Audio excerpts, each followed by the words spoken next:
So guys ഇതാണ് ഞങ്ങളെ ട്രിപ്പിന്റെ second part. ഞങ്ങൾ ആദ്യം തന്നെ അതിന്റെ ഉള്ളിൽ കയറിയപ്പോൾ തന്നെ കണ്ടത് ഈ സാധനത്തിന് എന്തോ ഒന്നല്ല രണ്ടെണ്ണം ഉണ്ടായിരുന്നു കേട്ടാ. പിന്നെ അതിന്റെ കുറച്ച് അപ്പുറത്ത് ഈ ആനനെയും കണ്ടു. ഈ ആന പിന്നെ ജീവമില്ലാത്ത കണ്ട് കുഴപ്പമില്ല. പിന്നെ ആദ്യം പറഞ്ഞു നമുക്ക് ഡാമിന്റെ മേലെ പോയിക്കാണ്ട് ഡാമൊക്കെ കണ്ടാണ്ടായിരുന്നു. പിന്നെ പറഞ്ഞു അല്ലേ വേണ്ട നമുക്ക് ഇതിന്റെ ഉള്ളിൽ കണ്ടാണ്ടായിരുന്നു.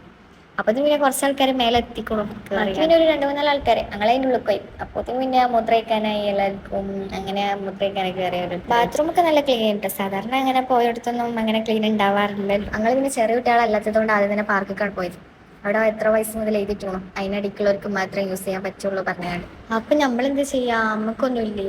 പക്ഷെ ഊഞ്ഞാലുണ്ടായിരുന്നു, ഇരിക്കാൻ പറ്റും തോന്നുന്നുണ്ട്. എല്ലാവരും ഇരിക്കണ്ടേനും എല്ലാവരിലൊക്കെ. അങ്ങനെ ഞങ്ങൾ കുറച്ച് ടൈം ആടി. പിന്നെ എല്ലാവരും ഉണ്ട് മേലെ നിങ്ങണ്ട് അടിക്ക് ഇറങ്ങിയിരുന്നു.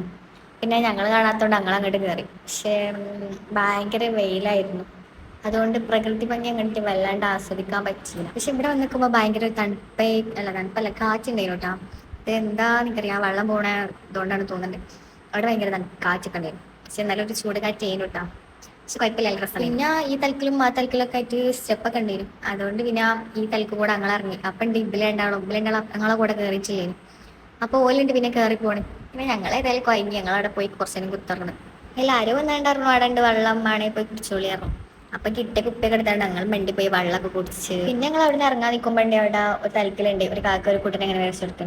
അപ്പൊ കുറച്ചു നേരം ഞാൻ നോക്കിക്കാനല്ലേ പറ്റുള്ളൂ. നോക്കിന്നാണ്ട് പിന്നെ പുറത്തേക്ക് ഇറങ്ങിയപ്പം അവിടെ ഉണ്ടായിരുന്നു ഒരു കാക്ക എന്തൊക്കെ കുറച്ച് സാധനങ്ങളൊക്കെ ഉണ്ട്. അപ്പൊ എന്തായാലും കുറച്ച് കഴിഞ്ഞാൽ ഇനിയിപ്പോ ഉള്ള പൈസയും തീരലേ ഉണ്ടാവുള്ളൂ. അപ്പം ഫസ്റ്റ് തന്നെ വാങ്ങിയ പിന്നെ കിട്ടും. അതുകൊണ്ടൊരു കളർ പെന്നും വാങ്ങി. പിന്നെ ഒരു ചെറിയ കാറാ ജീപ്പ് അങ്ങനത്തെ സാധനം അതോ വാങ്ങിയതാക്കാം. പിന്നെ അവിടുന്ന് പോരുമ്പോ വലിയവലൊക്കെ പാടൽ തുടങ്ങിയിട്ടോ പാട്ട്. പിന്നെ അതിന്റെ ഇടയിൽ കൂടെ മെലഡിയും വിതരണം ചെയ്തിരുന്നു. അത് തിന്നപ്പോത്തിനും മറ്റേ ടിപ്പു സുൽത്താന്റെ കോട്ടിലെത്തി. പിന്നെ അവിടെ ഇറങ്ങിയാണ്ട് വേഗം വെക്കാണ്ട് ടിക്കറ്റ് ഒക്കെ എടുത്ത് അതിന്റെ ഉള്ളിലേക്ക് കയറണീന് മുന്നേ അങ്ങനെ കുറച്ചൊക്കെ നടക്കാണ്ട് അവിടെ കുറെ മീന് ആമ അങ്ങനത്തെ കുറെ സാധനങ്ങളൊക്കെ ഉണ്ട് വെള്ളത്തിൽ. അങ്ങനെ പിന്നെ ടിക്കറ്റ് കൊടുത്താണ്ട് ഉള്ളിൽ കയറി. അപ്പം വിട്ടുന്ന് കണ്ടാണ്ട് ഞങ്ങളെ കൂട്ടത്തിൽ ആരോ ഇത് കണ്ടാണ്ട് പറഞ്ഞു ഇത് ടിപ്പു സുൽത്താൻ എന്തോ ജയിലാണ് പറഞ്ഞു. പക്ഷെ എടുത്ത് നടപ്പാണ് മനസ്സിലായത് കൗണ്ടറാണ്.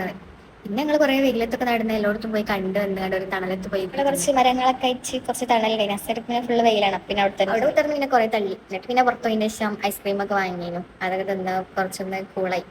പിന്നെ വണ്ടി പോയി കയറി. പിന്നെ അടുത്ത ലൊക്കേഷൻ കുറെ പോകാണ്ടായതുകൊണ്ട് ചിലവിലൊക്കെ ഉറങ്ങി. പിന്നെ കാട്ടുകൂടെ ഒക്കെ പോയിന്റ് അവിടെ ആന ഉണ്ടാവുന്നൊക്കെ എഴുതിയിട്ടേനി. പക്ഷെ ആനൊന്നും ഞങ്ങൾ കണ്ടില്ല. ഫുഡ് കഴിക്കാൻ സമയമായിരിക്കും. അതുകൊണ്ട് അവിടെ ഒരു സ്ഥലം കിട്ടിയപ്പോൾ അവിടെ നിർത്തിയാണ്ട് അവിടെ ഫുഡ് കഴിക്കായിരുന്നു. നല്ല ചിക്കൻ മന്തിയും അയിക്കുള്ള സാധനങ്ങളും ഒക്കെ ഉണ്ടായിരുന്നു.